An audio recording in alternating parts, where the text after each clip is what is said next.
Selamat malam pemirsa, kembali lagi bersama saya Raki Jelas kita yang akan membawakan berita utama pada malam hari ini. Pemirsa, DPR telah merespon soal 17+8 tuntutan rakyat yang sudah dilayangkan oleh masyarakat. 6 poin keputusan telah diumumkan, namun sisa tuntutan yang masih ada belum dipenuhi dan bahkan sudah melewati batas waktu yang dijanjikan.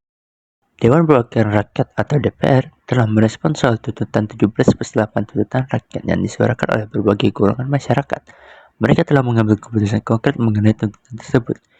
Melalui keputusan konferensi pers pada Jumat 5 September 2025 oleh Wakil Ketua DPR Sufi Dasko Ahmad di Komplek Parlemen Senayan, Jakarta. Dalam keputusan tersebut, Dasko menyampaikan rapat konsultasi mengenai 17+8 tuntutan rakyat telah menghasilkan 6 poin konkret yang berkaitan dengan pemangkasan fasilitas, moratorium perjalanan dinas, serta peningkatan transparansi di parlemen.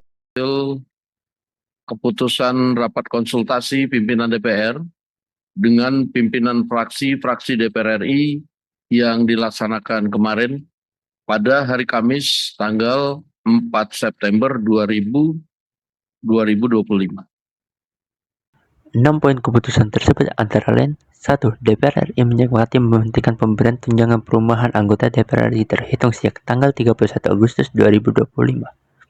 2. DPR RI melakukan moratorium kunjungan kerja ke luar negeri DPR RI terhitung sejak tanggal 1 September 2025, kecuali menghadiri undangan kenegaraan. 3. DPR RI akan memangkas tunjangan dan fasilitas anggota DPR setelah evaluasi meliputi biaya langganan daya listrik dan jasa telepon, kemudian biaya komunikasi intensif dan biaya tunjangan transportasi. 4. Anggota DPR RI yang telah dinonaktifkan oleh partai politiknya tidak dibayarkan hak-hak kekurangannya. 5. Kepimpinan DPR menindaklanjuti penonaktifan beberapa anggota DPR RI yang telah dilakukan oleh partai politik melalui mahkamah partai politik masing-masing dengan meminta Mahkamah Kehormatan DPR RI untuk berkoordinasi dengan mahkamah partai politik masing-masing yang telah dilalui pemeriksaan terhadap anggota DPR RI yang dimaksud.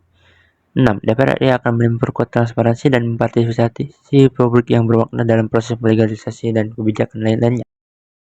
Keputusan ini ditandatangani oleh pimpinan DPR RI, Puan Maharani, dan menjadi langkah awal DPR RI dalam menanggapi desakan publik, dan menjadi dasar penting bagi DPR dalam melakukan perbaikan. Namun, implementasi dari janji-janji ini akan terus diawasi oleh masyarakat, terutama terkait tuntutan-tuntutan lain yang belum sepenuhnya direspon. Baik, demikian untuk berita utama pada hari ini. Saya Ragi Darmaskita undur diri, terima kasih dan sampai jumpa di segmen selanjutnya.